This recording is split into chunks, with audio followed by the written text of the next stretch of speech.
हिंगा नाम का एक चरवाहा रहता था, जिसके पास 3 बकरियां थी, जिनका नाम सीधी, बुद्धि और रौनक था। सीधी और बुद्धि दोनों जवान बकरियां थीं और रौनक बेचारी बूढ़ी और कमजोर बकरी थी। हिंगा के घर में उसकी पत्नी निर्मला और बेटी चंदा थी।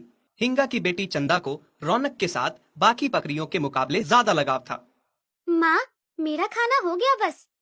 बेटा, तुम्हें कितनी बार समझाया है, खाना हमेशा पूरा खाया करो। तुम हमेशा उस रौनक के बहाने ज्यादा खाना लेती हो, बाद में बोल देती हो पेट भर गया है, और आधा खाना उस बूढ़ी बकरी को जाके देती हो। बेटा, क्या हम उसे चारा नहीं देते? फिर क्यों तुम ऐसा करती हो? अगर खिलाना पिलाना है तो बुद्धि और सीधी को खिलाओ ना, जहाँ से कुछ फायदा भी हो रहा हो। माँ बापू, आपको पता है मुझे रौनक से कितना प्यार है। आप मना भी करोगे तब भी मैं उसे खिलाऊंगी पिलाऊंगी, और सीधी और बुद्धि को खिलाने पिलाने के लिए आप हो ना। दरअसल रौनक अब बहुत बूढ़ी हो गई थी और वो कमजोर भी बहुत थी। इस वजह से उसकी कदर भी कम हो गई थी। जब रौनक जवान थी तब वो खूब दूध देती थी और उसी का दूध पी के चंदा भी बड़ी हुई थी।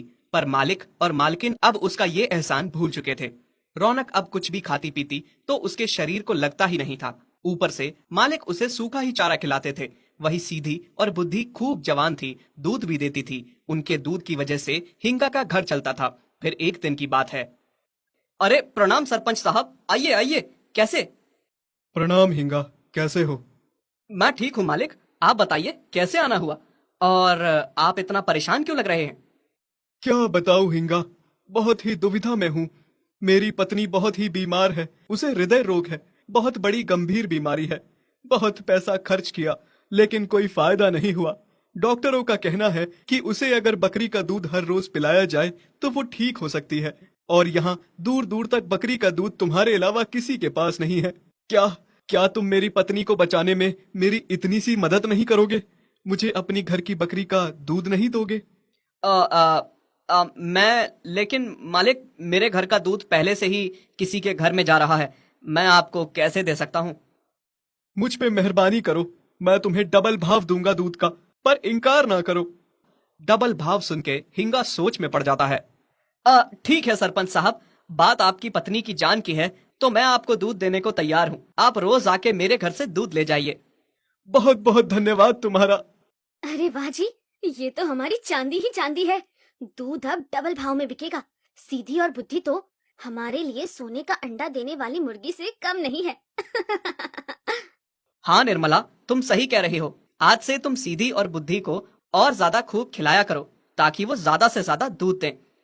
ये सारी बातें पीछे खड़ी सीधी, बुद्धि और रौनक सुन रही थी। सीधी और बुद्धि को ये सुन के खुद पे बहुत ही घमंड हो रहा था, और फिर वो रौनक को ताने सुनाने शुरू कर देती हैं। सुना बहन बुद्धि, तुमने मालिक क्या कह रहे थे? हमें और ज्यादा खिलाने पिलाने की बातें कर रहे थे। हाँ बहन सुना, आखिर खिलाए पिलाए भी क्यों ना, हम दोनों मालिक के इतने काम जो आती है। नहीं तो इस बूढ़ी रौनक की तरह थोड़ी, जो किसी काम की नहीं है, ना अपने किसी काम की, ना मालिक के किसी काम की। तुम दोनों ऐसा क्यों कह रही हो? एक दिन तुम्हें भी यही आना है जहाँ आज मैं हूँ। एक दिन तुम्हें भी ये बुढ़ापा और कमजोरी देखनी है। जब मैं तुम्हारी तरह जवान थी, मैं भी बहुत सारा दूध देती थी। चंदा मेरा दूध पी के ही बड़ी हुई है। हाँ, देखो तो बूढ़ी हो गई है, पर अकड़ देखा अभी तक नहीं गई। मैं तो कहती हूँ तुम्हारा जीवन व्यर्थ है, किसी काम की नहीं हो तुम। हाँ, सीधी सही कह रही है। मुझे तो लगता है कुछ दिनों में मालिक तुमसे तंग आके तुम्हें कसाई को बेच देंगे। सीधी और बुद्धि की बातें रौनक को बहुत दुखी करती हैं। वो बहुत रोती है। रौनक का रोना देख के चंदा को बहुत बुरा लगता है। उसके माँ बाप रौनक के साथ जो कुछ भी कर रहे थे उसे बुरा लग रहा था। रौनक, तुम मेरी माँ से कम नहीं हो। मुझे इस बात का एहसास है। माँ ने मुझे बताया था कि मैं तुम्हारा दूध पी के ही बड़ी हुई हूँ। तो क्या हुआ, आज बापू और माँ तुम्हारा एहसान भूल गए हैं, पर मुझे इस बात का पूरा एहसास है। मैं तुम्हें कुछ नहीं होने दूंगी, और कोई तुम्हारा ख्याल रखे ना रखे, मैं रखूंगी, और खुद से कभी दूर नहीं जाने दूंगी। तुम मेरे लिए माँ से कम नहीं हो।